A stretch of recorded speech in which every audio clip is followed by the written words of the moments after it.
राजयोग शांति अनुभूति शिविर में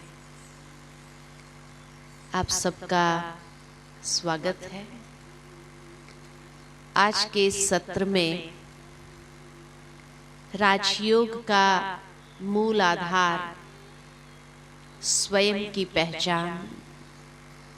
ऐसी कौन सी बात है जिसको जानने की आवश्यकता है और उससे जानने में हमारे जीवन में क्या लाभ होगा, क्या प्राप्ति होगी। अगर उस आत्मा को नहीं भी जाना तो क्या नुकसान हो जाएगा। वर्तमान समय में कई बार मनुष्य यही कहता है कि आखिर भी आत्मा के ज्ञान की इतनी आवश्यकता क्या है हमारे जीवन में।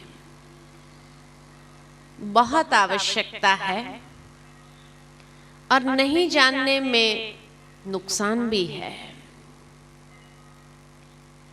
भगवान ने अर्जुन को श्रीमद् भगवद गीता का जब ज्ञान दिया तो जिस प्रकार की मनस्थिति से वो गुजर रहा था, एक नर्वसनेस, एक डिप्रेशन की स्थिति थी, उस समय सर्वप्रथम उसको आत्मा का ही ज्ञान दिया गया और आत्मा के ज्ञान के आधार से ही उसके मन के अंदर जो भय था उस भय को दूर किया। आज के युग में भी मनुष्य जीवन में कई प्रकार के भय होते हैं। ये भय को दूर करने के लिए आत्मा का ज्ञान बहुत उपयुक्त होता है और इसलिए भगवान ने अर्जुन को राजयोग सिखाया। वो कौन सा राजयोग था और राजयोग माना क्या? राजयोग माना एक सर्वश्रेष्ठ योग। मनुष्य जीवन में योग निरंतर चलता है। हर एक के जीवन में योग है ही है। योग माना ही एक संबंध, जोड़ या मिलन। जिस प्रकार वियोग माना अलग हो जाना, ऐसे योग माना मिलन होना। जब हमारा संबंध किसी भौतिक चीज वस्तुओं के साथ होता है तो उसको कहते हैं कि इसके जीवन में तो भौतिक योग है। जब हमारा संबंध समय के साथ रहता है और कोई कार्य अचानक समय पर हो जाता है तो यही कहते हैं समय का संयोग था जो ये कार्य हो गया। जब किसी व्यक्ति से समय पर मदद मिल जाती है तो यही कहते हैं ये व्यक्ति का सहयोग था। जब हमारा संबंध इष्ट देवी देवताओं के साथ होता है और किसी के जीवन में कोई इष्ट देव की कृपा हो जाती है तो यही कहते कि इसके जीवन में एक दैवी योग चल रहा है। परंतु राजयोग माना एक सर्वश्रेष्ठ योग, आत्मा का पिता परमात्मा के साथ। लेकिन ये योग संभव तभी है जब आत्मा का भी संपूर्ण ज्ञान हो और पिता परमात्मा का भी संपूर्ण ज्ञान हो। ये जीवन को अगर देखा जाए, ये जीवन भी एक योग है जहां शरीर और आत्मा का संबंध हुआ। अकेला शरीर है तो जीवन है नहीं कहेंगे, अकेली आत्मा है तो जीवन है नहीं कहेंगे। जीवन माना ही जहां शरीर और आत्मा का संबंध हुआ। इस जीवन के अंदर शरीर की वास्तविकता को हम बहुत अच्छी तरह जानते हैं कि ये शरीर माना 5 तत्व, और इसीलिए जीवन जीने के लिए शरीर को वही 5 तत्वों की आवश्यकता है। एक भी तत्व कम हुआ तो जीवन में कोई फर्क पड़ेगा? बहुत बड़ा फर्क पड़ जाएगा। बेचैनी का अनुभव होगा, एक तड़पन का अनुभव होगा। तो जीवन जीने के लिए शरीर ये 5 तत्वों की मांग करता है। प्रकाश चाहिए, अंधेरे में इंसान जीवन नहीं जी सकता है। अंधेरा अगर ज्यादा समय रहा तो एक बेचैनी का अनुभव होता है। इसी तरह ऑक्सीजन चाहिए, पानी चाहिए, भोजन चाहिए। ये 5 तत्व की पूर्ति जब शरीर में होती है तब शरीर भी स्वस्थ रहता है। इसी तरह इस शरीर के अंदर जो चैतन्य शक्ति आत्मा है, जीवन जीने के लिए उसे भी कुछ चाहिए कि नहीं चाहिए? शरीर को 5 तत्वों की आवश्यकता है, तो आत्मा को भी जीवन जीने के लिए कुछ गुणों की आवश्यकता है, जिन गुणों के बिना मनुष्य जीवन बेचैनी भरा या एक तनावग्रस्त जीवन होने लगता है। हर आत्मा को भी जीवन जीने के लिए 7 गुणों की आवश्यकता है। वो 7 गुण कौन से? क्योंकि हम कई बार कहते हैं आत्मा सतोगुणी है। सतोगुणी यानी द एसेंस ऑफ 7 वैल्यूज। वो 7 गुण में सर्वप्रथम है आध्यात्मिक ज्ञान। आध्यात्मिक ज्ञान हमें क्यों चाहिए जीवन के अंदर? उस आध्यात्मिक ज्ञान से हमारे जीवन में क्या फर्क पड़ेगा, और अगर नहीं है तो क्या नुकसान हो जाएगा? आध्यात्मिक ज्ञान से हमारे जीवन में अंडरस्टैंडिंग लेवल हम अपने संबंधों में डेवलप कर सकते हैं। आज मनुष्य संबंध में छोटी छोटी बातों में भी मिसअंडरस्टैंडिंग क्रिएट होती है, और वो मिसअंडरस्टैंडिंग के कारण धीरे धीरे तनाव बढ़ने लगता है। कई गलत फहमियां मन के अंदर जन्म लेने लगती है। आध्यात्मिक ज्ञान ये गलत फहमियों को दूर करता है, क्योंकि ज्ञान माना ही समझ। तो मनुष्य की अंडरस्टैंडिंग लेवल में एक अच्छा डेवलपमेंट आ जाता है। ये गलत फहमियां जीवन के अंदर क्यों आती है? क्योंकि मनुष्य जीवन में सबसे बड़ा ज्ञान अगर है तो वह है अहंकार। Ego is the greatest ignorance. और अहंकार में आते हैं तो कितना वो अहंकार टकराता है, और जब अहंकार टकराता है तो कई संबंध टूट जाते हैं, कई परिवार टूट जाते हैं, और इसलिए गलत फहमियां बढ़ने लगती है। और उन गलत फहमियों को दूर करने का और कोई इलाज नहीं है। दिन प्रतिदिन तनाव बढ़ता जाता है इंसान के अंदर, और वो तनाव के कारण कई प्रकार की बीमारियां जन्म लेने लगती है। ज्ञान,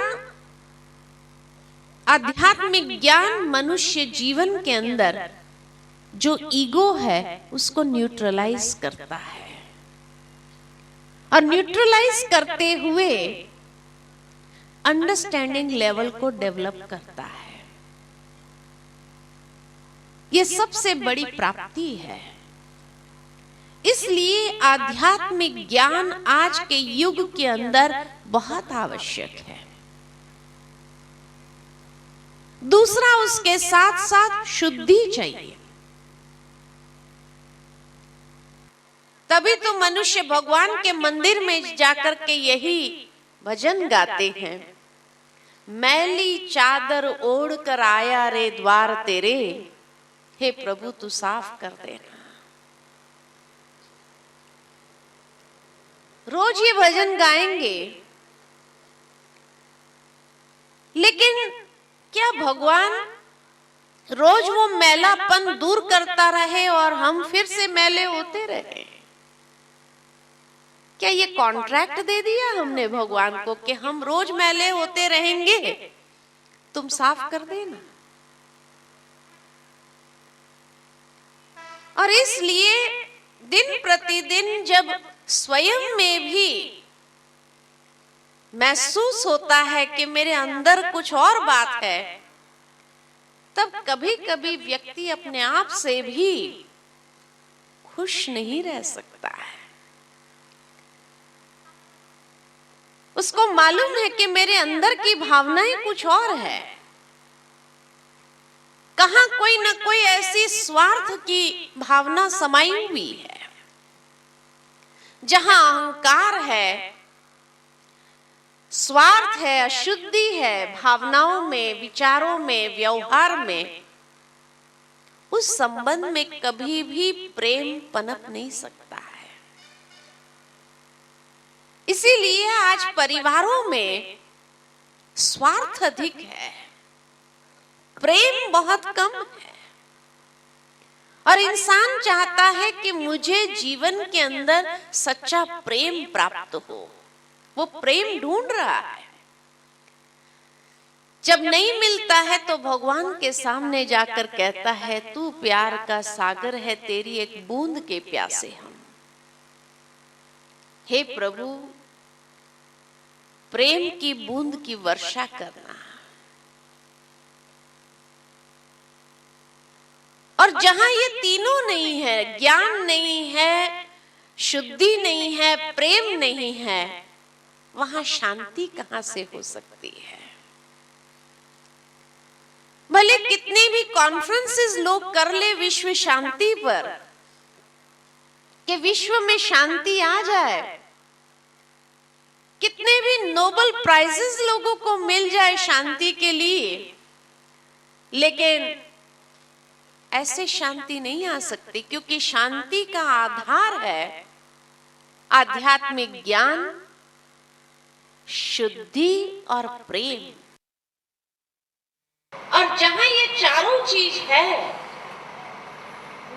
वहीं जीवन में सच्चा सुख अनुभव होता है।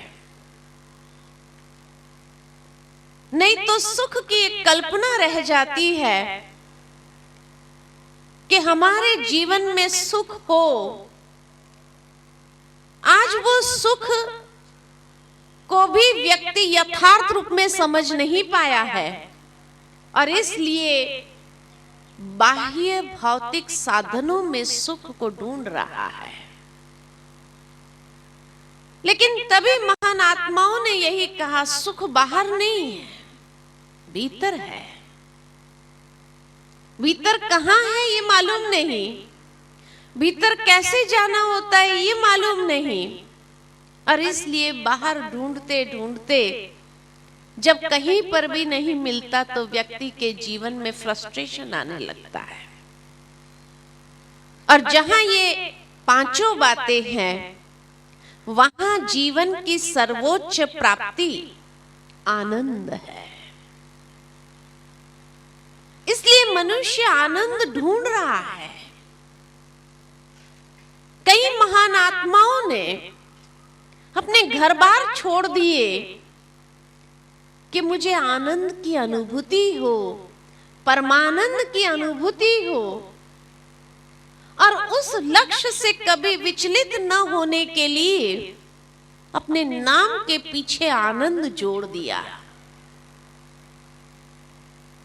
ताकि हर वक्त स्मृति में रहे कि मेरे जीवन का लक्ष्य है कि आनंद की अनुभूति करना। जिसने जिस भी रास्ते को अपनाया, उस रास्ते में उसका परम लक्ष्य आनंद की प्राप्ति का है।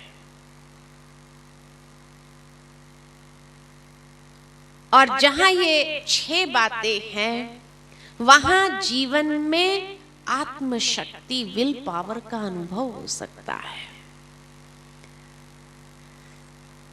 ये 7 गुण, ये आत्मा की वास्तविकता है। ये खाली गुण नहीं है, ये शक्ति भी है।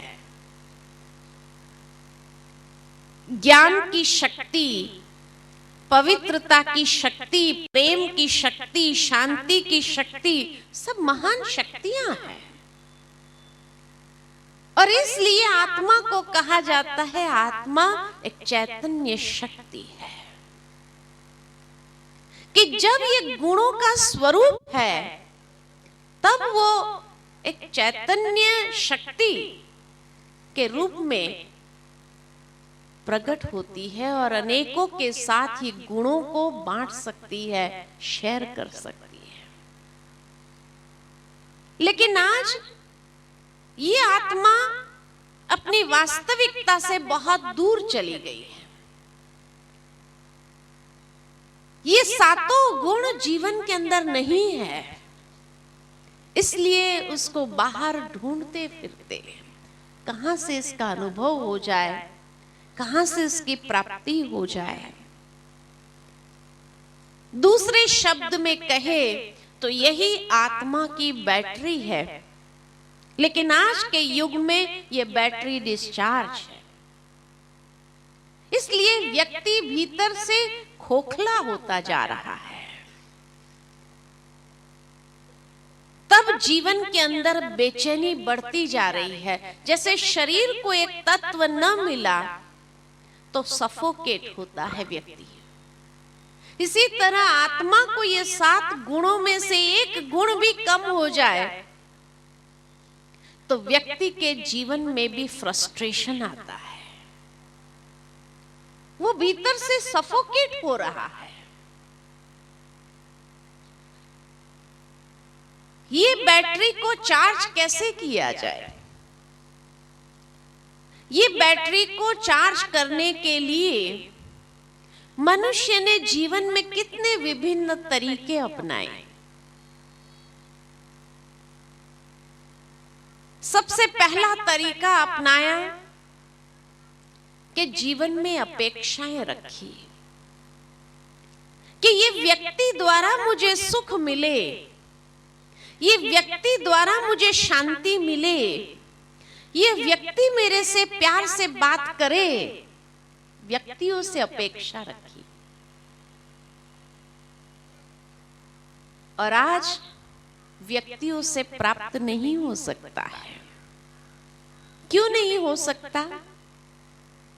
क्योंकि जैसे मुझे चाहिए, शांति चाहिए, प्रेम चाहिए, खुशी चाहिए, आनंद चाहिए, मेरी बैटरी डिस्चार्ज है तो उसकी बैटरी भी तो डिस्चार्ज है।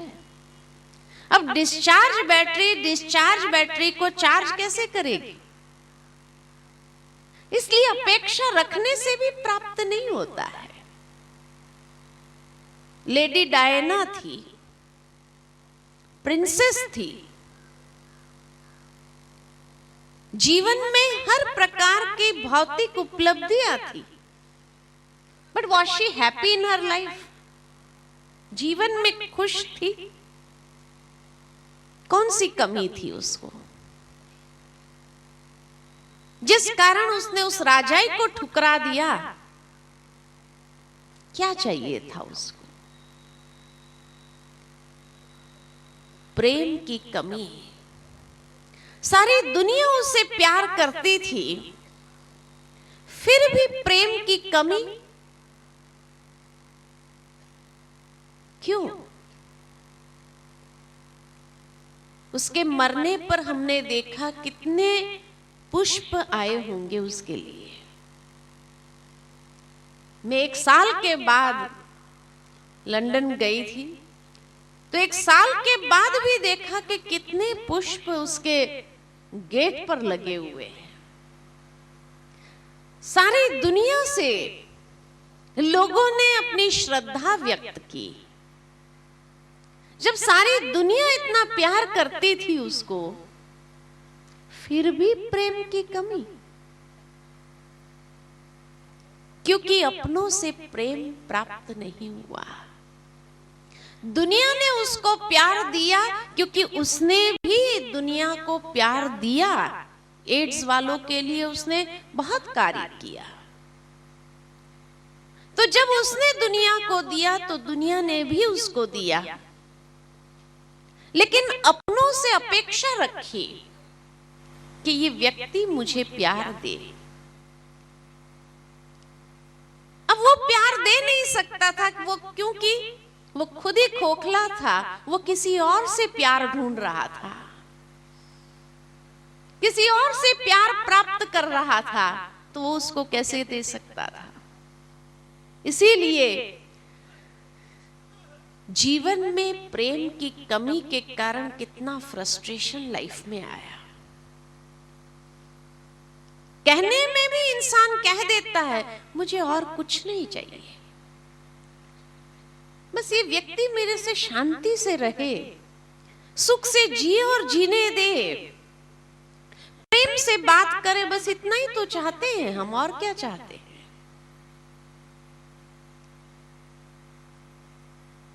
तो यही मनुष्य अपेक्षा रखता है, लेकिन अपेक्षा रखने से प्राप्त नहीं होता है, क्योंकि दुनिया का अनादि सिद्धांत है जो आप देंगे वही आपको मिलेगा। एक बार मैं ट्रेन में सफर कर रही थी। मेरे सामने की सीट पर एक बहन बैठे थे, उसके 2 बच्चे थे। एक 3 साल का था, एक 5 साल का था। दोनों बच्चे एक खिलौने से खेल रहे थे। अचानक दोनों में क्या हुआ? लड़ाई होने लगी। दोनों को वही खिलौना चाहिए, वो कहे मुझे चाहिए, छीना झपटी होने लगी। मां ने स्वाभाविक रीति से वो 5 साल वाले को कहा बेटा इसको दे दे। शायद आप भी उनकी जगह होते थे तो यही कहते थे बेटा उसको दे दो। वो 5 साल वाले ने सवाल पूछा क्यों? क्यों मुझे देना चाहिए? ये मुझे क्यों नहीं दे सकता? क्या कहेंगे? आप उनकी जगह होते थे तो क्या कहते थे? हा? क्या कहते थे? तू बड़ा है। वो मां ने भी यही कहा बेटा तू बड़ा है, ये छोटा है, उसको दे दो। वो 5 साल वाला बच्चा थोड़ी देर सोच के बोलता है अपनी मां से, मैं तो हमेशा ही इससे बड़ा रहूंगा, ये तो कभी मेरे से बड़ा होने वाला है ही नहीं। इतना इंटेलिजेंट सवाल उसने पूछा कि जिंदगी भर मैं उससे बड़ा रहूंगा, क्या हर बार मुझे सैक्रिफाइस करना होगा? उसने अपनी भाषा में कहा कि मैं तो हमेशा ही इससे बड़ा रहूंगा, ये तो कभी मेरे से बड़ा होने वाला है ही नहीं। क्या कहना चाहिए? हाँ कहना चाहिए, नहीं ना कहना चाहिए? उसने एक सवाल पूछा है, जिंदगी भर मैं बड़ा रहूंगा, क्या हर बार मुझे ही सैक्रिफाइस करना होगा? क्या कहेंगे? हाँ हाँ कहेंगे, ये तो अन्याय हो गया, ये तो अन्याय हो गया बच्चे के साथ। बड़ा होना कोई उसका गुनाह तो नहीं है। हाँ, हम जब छोटे थे और हमारे माता पिता ने अगर हमको कहा बेटा दे दो, ये बड़ा है, ये छोटा है तुमसे, इसलिए दे दो, हमने दे दिया, सैक्रिफाइस कर दिया और शायद उसमें माना, हमने स्वीकार किया उस बात को। लेकिन आज के बच्चे का आईक्यू ये स्वीकार नहीं करता है, तो क्या कहना चाहिए उसको? फिर भी कहे कि हाँ तुम्हें ही सैक्रिफाइस करना है। वो माँ मेरे तरफ देखने लगी और कहने लगी, कभी कभी आजकल के बच्चे भी ऐसे सवाल पूछ लेते हैं जो उसको क्या जवाब देना चाहिए समझ में नहीं आता है, हमारी बोलती बंद कर देते हैं। मैंने उस बड़े बच्चे को बुलाया और पूछा, तुम्हें यह खिलौना चाहिए? कहा हाँ चाहिए। मैंने कहा अभी 2 मिनट के अंदर तेरा भाई तेरे को दे देगा। तो वो कहने लगा नहीं देगा, तो उसको ज्यादा मालूम था अपने भाई का नेचर, तो कहने लगा नहीं देगा। मैंने कहा और दे दिया तो उसको थोड़ा चैलेंजिंग लगा, देखे देता है नहीं देता है। मैंने कहा तब तक हम एक खेल करते हैं, हमें भी ट्रेन में टाइम पास करना था। मैंने कहा तब तक हम एक खेल करते, क्या करेंगे, दूसरा कोई खिलौना तो है नहीं। तो हमने कहा हम ऐसे हाथ रब करेंगे, तुम उसको स्पर्श करना, जहां तुमने मिस किया तो वहां हम तुमको करेंगे। क्या ठीक है। मेरे साथ वो खेलने लगा, लेकिन ध्यान उसका वहां था कि उसका भाई देता है कि नहीं देता है। और वो छोटा खिलौना पकड़ के बैठा है, खेल नहीं रहा है, उसका ध्यान यहां है ये क्या खेल रहा है। आखिर उसको लगा ये ज्यादा इंटरेस्टिंग है, वो खिलौने को यूं छोड़ा और आकर के मुझे कहता है अब मेरे साथ भी तो करो। मैंने उस बड़े को इशारा किया, ले लो तुम। 1 साल के बाद कहीं वो मुलाकात फिर से उस माँ के साथ हो गई। मैंने उस माँ से पूछा आपके बच्चे कैसे हैं? कहने लगी उस दिन के बाद हमारे घर में लड़ाई समाप्त हो गई। क्या बात है? तो कहने लगी वो बड़े बच्चे ने एक ऐसी टेक्निक सीख लिया कि जब भी कोई बात को लेकर छिना झपटी होती है दोनों के बीच में, वो दे देता है और देने के बाद जाता है कुछ ऐसी चीजें निकालता है अपने कबाड़ में से कि वो छोटा वो चीज को यूं छोड़ करके वहां पहुंच जाता है कि मुझे ये चाहिए। वो उसको दे करके चला जाता है उठा करके वो चीज। और इस तरह से कहा एक टेक्निक उसको मिल गई, तो जो मुझे चाहिए वो मुझे देना होगा। ये उसने समझ लिया जीवन के अंदर कि जो मुझे चाहिए वो मुझे देना होगा। मुझे प्रेम चाहिए तो तरीका यही है कि मुझे प्रेम देना होगा। मुझे अगर शांति चाहिए तो मुझे शांति देनी होगी किसी को। मुझे अगर किसी से सहयोग चाहिए तो पहले मुझे सहयोग देना होगा। देंगे तो मिलेगा। Whatever you give, you will get. आपको जो चाहिए आप देंगे तो आपको अवश्य मिल जाएगा। तो इस तरह से देखा गया कि अपेक्षा रखने से प्राप्त नहीं होता है, देने से प्राप्त होता है। और इसलिए जब अपेक्षा रखने से प्राप्त नहीं हुआ तो मनुष्य ने दूसरा तरीका अपनाया और वो है कर्म करो। यही सोचा कर्म करने से प्राप्त हो जाएगा, इसलिए कर्म करने लगे। आज इंसान धन कमाता है, किस लिए? धन किस लिए चाहिए? सोचता है धन होगा तो सुख शांति से जी सकेंगे, इसीलिए धन कमाता है। एक करोड़पति से पूछ लिया जाए सुख शांति आ गई तो क्या कहेंगे? भगवान की दया से सब कुछ है, लेकिन यही नहीं है। धन कमाया सुख शांति के लिए, धन आ गया लेकिन सुख शांति नहीं आई, क्योंकि धन कोई माध्यम नहीं है आत्मा की बैटरी को चार्ज करने का। कई बार तो और भी डिस्चार्ज करता है बैटरी, इतना तनाव बढ़ा देता है जो और भी बैटरी डिस्चार्ज होने लगती है। कई लोग समाज सेवा करते हैं। पूछो समाज सेवा क्यों करते हैं? तो क्या कहते हैं? आनंद मिलता है इसीलिए। पूछो आनंद मिला? तो क्या कहेंगे? अरे बहुत पॉलिटिक्स है, आनंद कहां, नहीं झंझट हो गई। तो समाज सेवा किया कि आनंद मिले, लेकिन आनंद नहीं मिला। कई लोग सत्संगों में जाते हैं। पूछो सत्संग में क्यों जाते हो? तो कहते हैं ज्ञान प्राप्ति के लिए। पूछो ज्ञान आया? सत्संग सुनने के बाद घर में एक दूसरे के साथ कैसे रहना चाहिए ये ज्ञान भी नहीं आता है।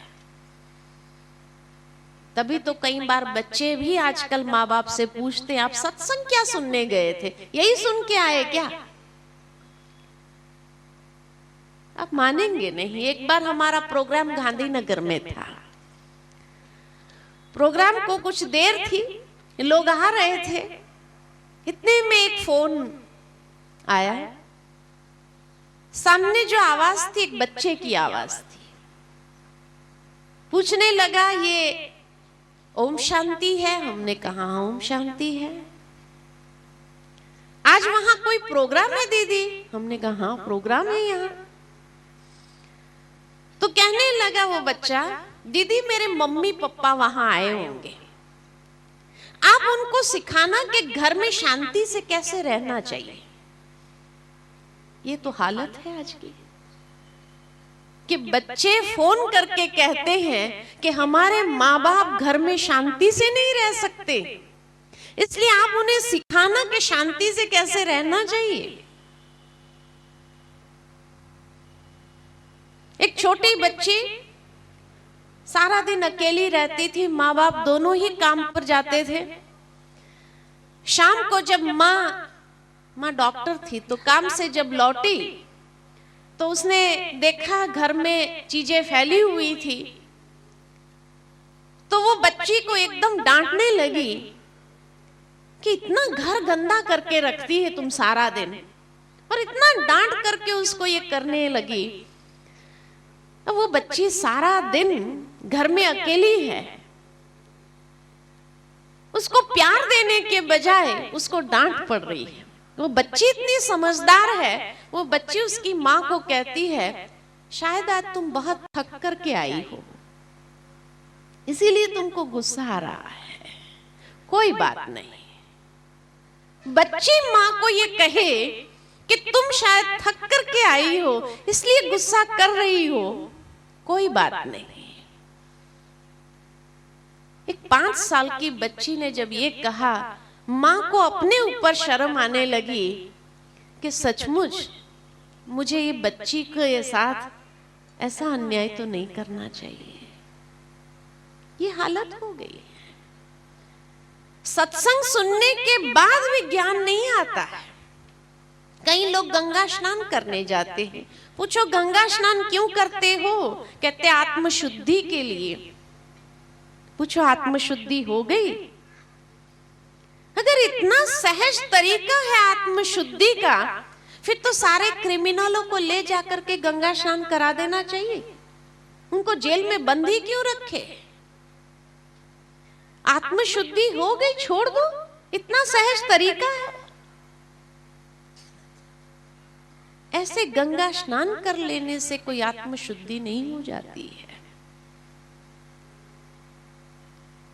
इसी तरह कई लोग शादियों में जाते हैं, पार्टीज में जाते हैं। पूछो ये शादियों पे क्यों जाते हो, पार्टीज में क्यों जाते हो? तो कहते हैं भी समाज में रहना है तो सबके साथ प्यार भरा संबंध बना रहे, उसके लिए पूछो संबंध बना?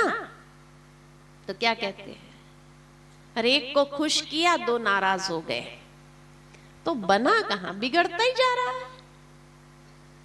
तो जीवन के अंदर विभिन्न तरीके अपनाए हमने, ये आत्मा की बैटरी चार्ज हो जाए,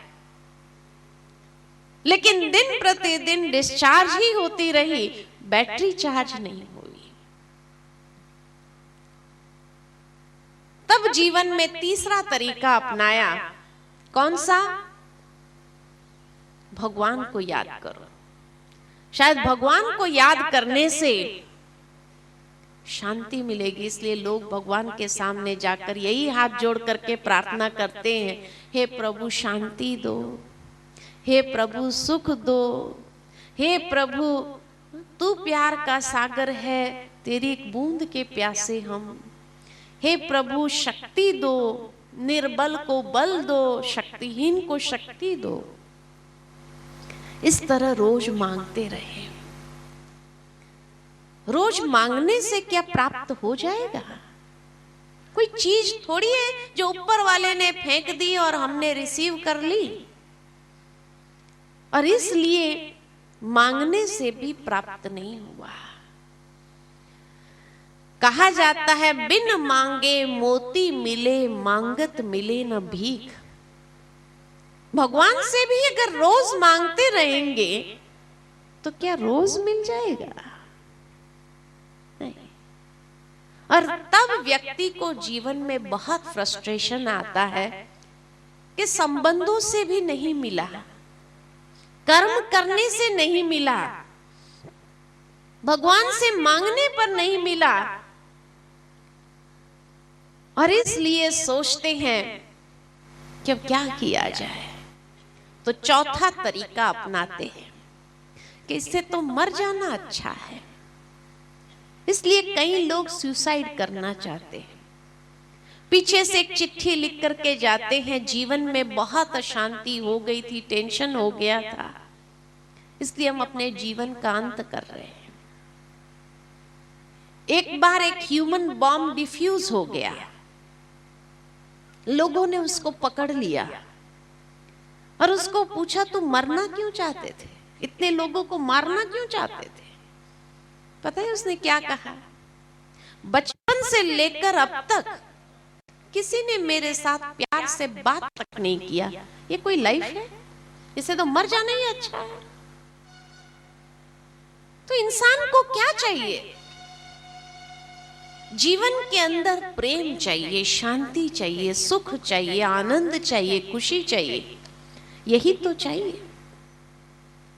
और नहीं मिलता है तो व्यक्ति अपने जीवन का अंत करने के लिए भी तैयार हो जाता है। और जब उसको कहा जाए कि क्या आपघात करने से प्राप्त हो जाएगा, तो कहते क्या करें?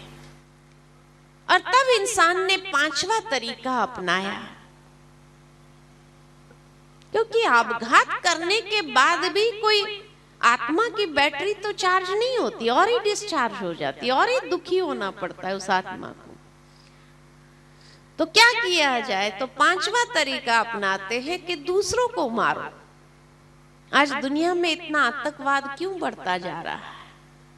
दूसरों को मारो, यही दुख अशांति की जड़ है, उसको खत्म करो, उसको खत्म करो। और उसी को ही एक धर्म युद्ध समझते हैं कि इसको खत्म कर देने से शायद संसार के अंदर शांति हो जाएगी, सुख हो जाएगा। लेकिन दूसरों को खत्म करने से क्या शांति प्राप्त होगी? क्या यही सही तरीका है? नहीं, ये भी सही तरीका नहीं। वास्तव में ये 7 गुण भी हमें जीवन में क्यों चाहिए? क्योंकि उसका हमारे स्वास्थ्य के साथ भी बहुत गहरा संबंध है। आज शांति इसलिए चाहिए क्योंकि उससे हमारी रेस्पिरेटरी सिस्टम ठीक रहती है।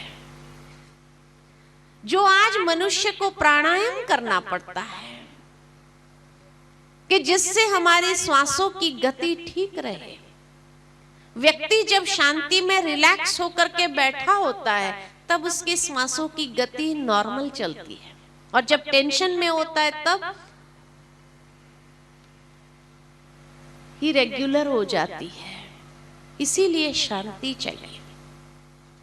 आध्यात्मिक ज्ञान हमें क्यों चाहिए? क्योंकि उसी से हमारी नर्वस सिस्टम ठीक रहती है, क्योंकि वो नर्वस सिस्टम ही मैसेजेस पास करती है। इसीलिए ज्ञान चाहिए। मनुष्य जीवन में सुख क्यों चाहिए? क्योंकि इस सुख से ही हमारी पेट की सिस्टम ठीक रहती है। आज व्यक्ति जब खाना खाने बैठा हो और उसी समय कोई दुखद समाचार मिल जाए तो एक भी चीज खाने की इच्छा होगी, अरुचि हो जाती है। और अगर उसके बाद भी उसने खा लिया तो कहीं एसिडिटी हो जाती है, कहीं बदहजमा हो जाता है, डाइजेशन ठीक नहीं होता है। तभी तो व्यक्ति खाना खाने बैठा हो और अगर घर में कोई कलह क्लेश चल रहा हो तो क्या कहते हैं? अरे भाई सुख से खाने तो दो।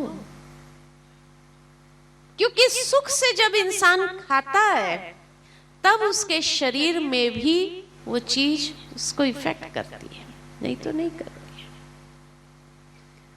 और प्रेम इसीलिए चाहिए क्योंकि उसी से ही हार्ट का फंक्शन ठीक रहता है। आज दुनिया के अंदर तो हार्ट अटैक की रेट बढ़ती ही जा रही है, लेकिन भारत के अंदर भी हार्ट अटैक की रेट बढ़ती जा रही है।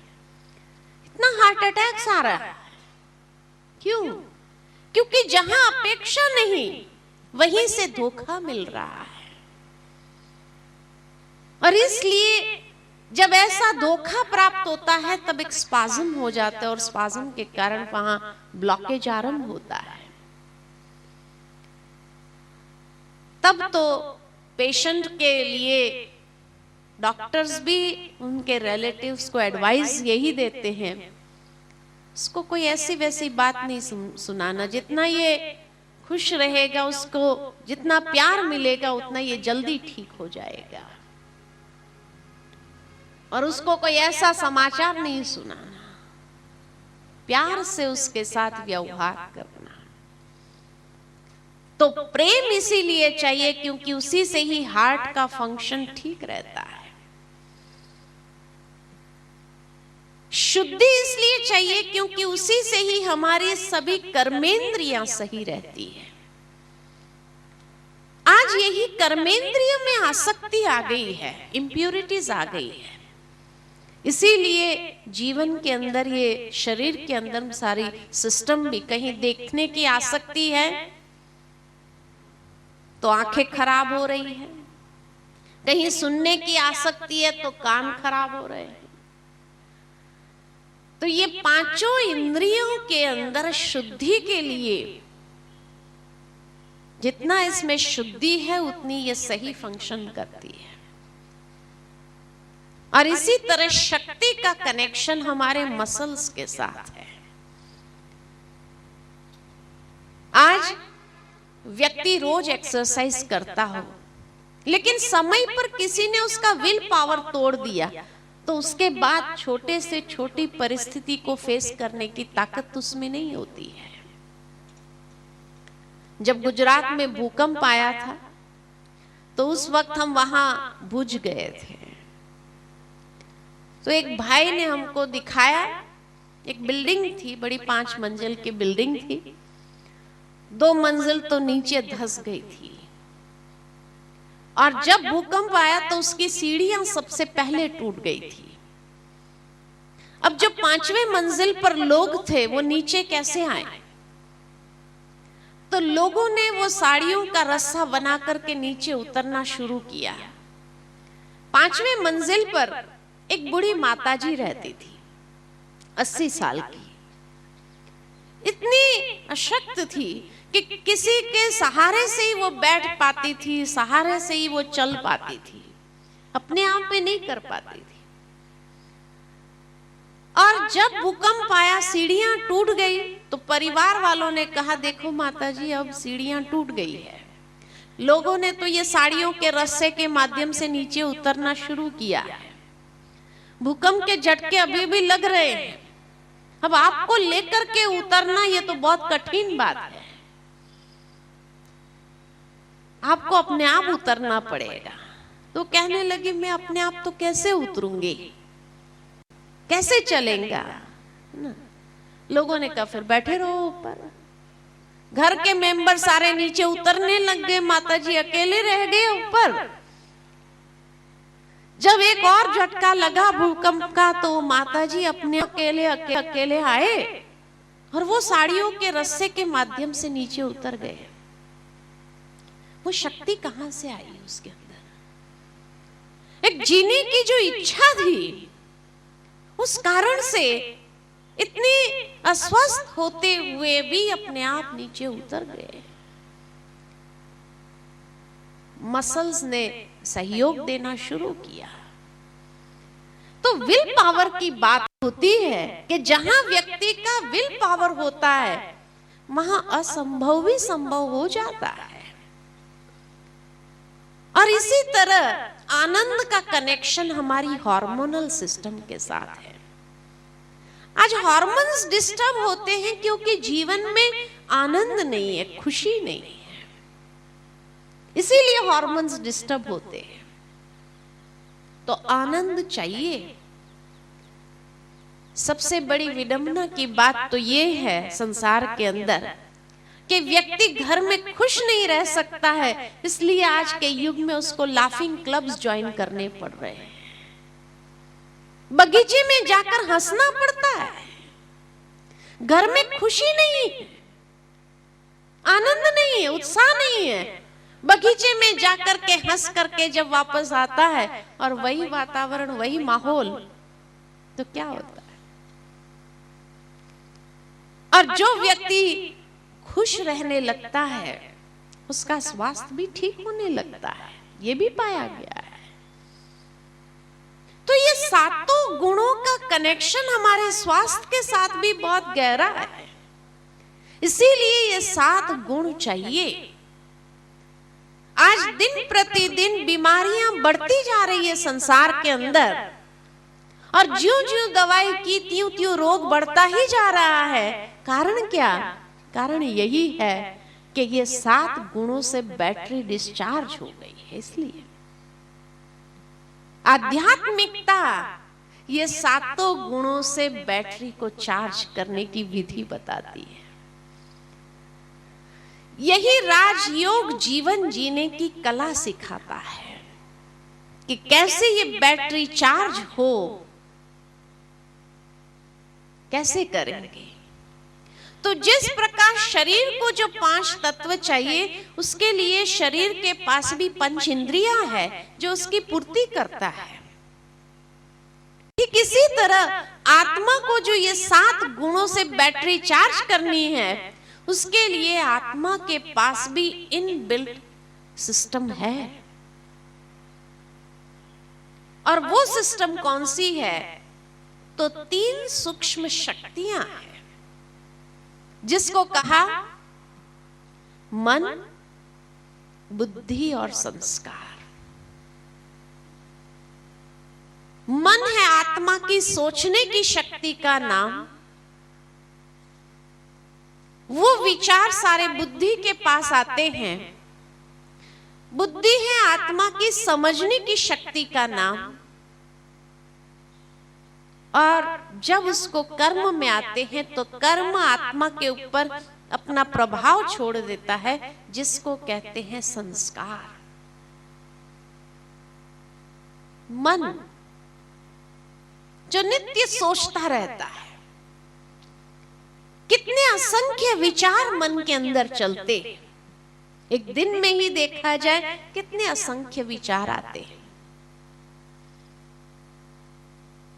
एक दिन के ही विचारों को लिया जाए और उसको अलग किया जाए तो हर मनुष्य के मन के अंदर 4 प्रकार के विचार होते हैं।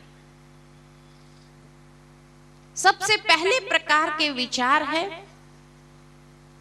अच्छे विचार, पॉजिटिव विचार, सकारात्मक चिंतन, जहां कोई स्वार्थ नहीं है, कोई बुरी भावना नहीं है।